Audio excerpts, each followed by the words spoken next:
everyone's fine. It's Bill and Sebastian. The party line here in afternoons. The time right now is 14 minutes past 2.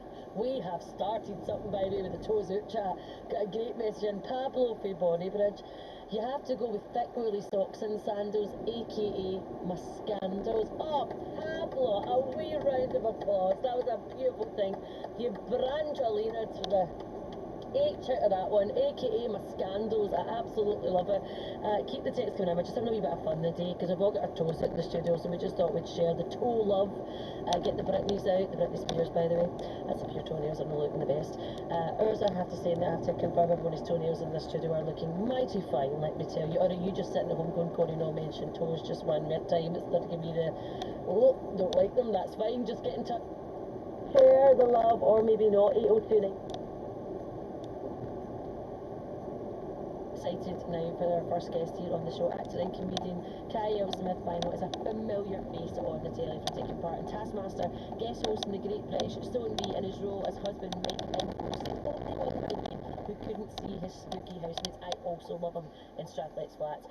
We already know he's a really funny guy, but now he's coming to Glasgow next month with an improv show called Cool Story Bro, which asks his audience for their weirdest and wildest story. Well, I caught up with lovely Kyle earlier today. Kyle, it's so lovely to have you on Afternoons. Congratulations. By the way, first of all, Cool Story Bro, what an amazing name for the show. But what can audiences expect? So the show is 100% completely improvised, made up on the spot. You get stories from the audience, and a special guest speaks with an audience member and gets stories and gets as much detail and information as possible about those stories. And then the improvisers, 5 of us, improv based on the stories that we've been told. So there's nothing not to love about this. I have to tell you how in awe I am, right? Because, I mean, I'm such a fan of all your work, but it is such a skill, right, to be able to do this kind of improv. I always think back to like Michael Scott in The American Office, you know, when he tries to go and do that. Yeah. And it's such a funny scene because for those of us that cannot do improv, that's exactly probably how it would work out. But has it ever been a situation you've been in where you're like, okay, this is a road I never thought I would go down, but hey, we're on stage, we're going to go for it? Yeah, I mean, there are quite often a few roads that you're never prepared to go down, but you can never, this is the thing about the show, you can't be prepared. There's nothing that you can have ready beforehand because you don't know what the story is going to be, and you don't know what you're going to be told. So you just have to work with it. And we get some really wild stories, but we also get some incredibly tame stories that we have to, and that's actually harder because you have to make them more interesting. But we're always able to do something. And people ask me like, oh, do you have certain things that you've already prepared? And the answer is that we can't. We literally can't because we have no idea what someone's going to bring. I also think so we just have to be ready. Yeah, but there must be an incredible amount of trust between you and the other performers, right? Because I think that is the key. You know, none of you guys are going to let each other down.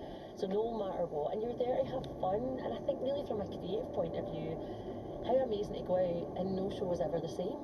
Yes, exactly. So regardless of it, even if we've got exactly the same audience and exactly the same performers, no 2 shows can be the same because it's all based on the small interactions and the little details and the tiny bits of information that we get and the way that we get them. And that's how we create the scenes that you see on the stage. So even if you have the same audience members, you will be getting different stories, and you'll be seeing different angles of coming into those stories, or different characters, a different physicality. The thing about having no set, no costume, no props is that you're not limited to anything. So you can take it anywhere. You can suddenly be in space. You can be in the past. You could be in someone's brain. It could really go anywhere.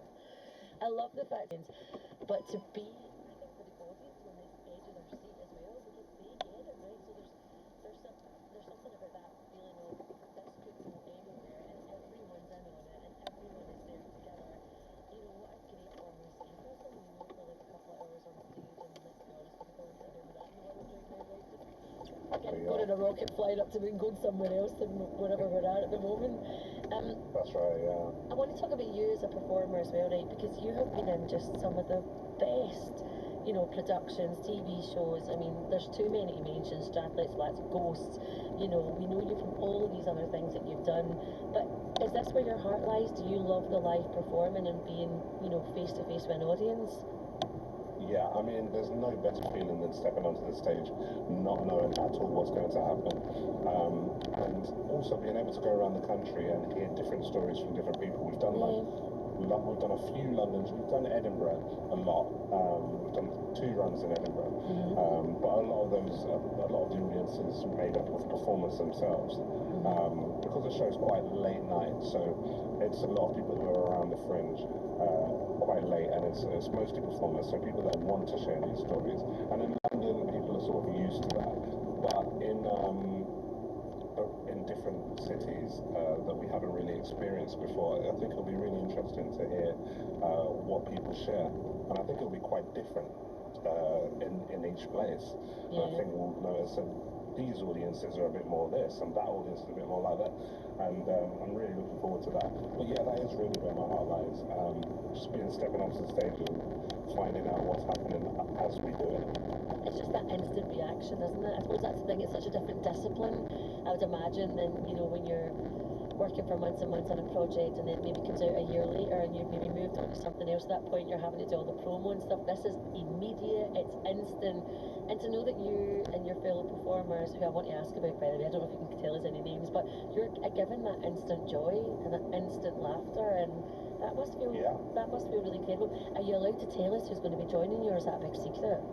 Well, we have a rolling cast of improvisers, and that includes like Emma Siddy, who's also in Taskmaster, Lola Rose Maxwell, who's in Starstruck, and Nick Sampson, who's also in Starstruck, Graham Dixon, who's a seasoned improviser who's in Ostentatious and has been doing that for a few years, and Rob Gilbert from Big Boys. We've got a huge rolling cast of maybe 11 people, and we only need 5 to do each show. So it's that they're all different. But then we also have a special guest, surprise special guest each night. So we've had previously we've had Jamie Demetriou, Guz Khan, Lily Allen, Charlotte Ritchie, Matt Bainton, a lot of friends from the industry who come along and give it a go. And so a lot of people have never done improv before, and to be honest, the special guest doesn't need to do improv, they just need to be able to talk to an audience.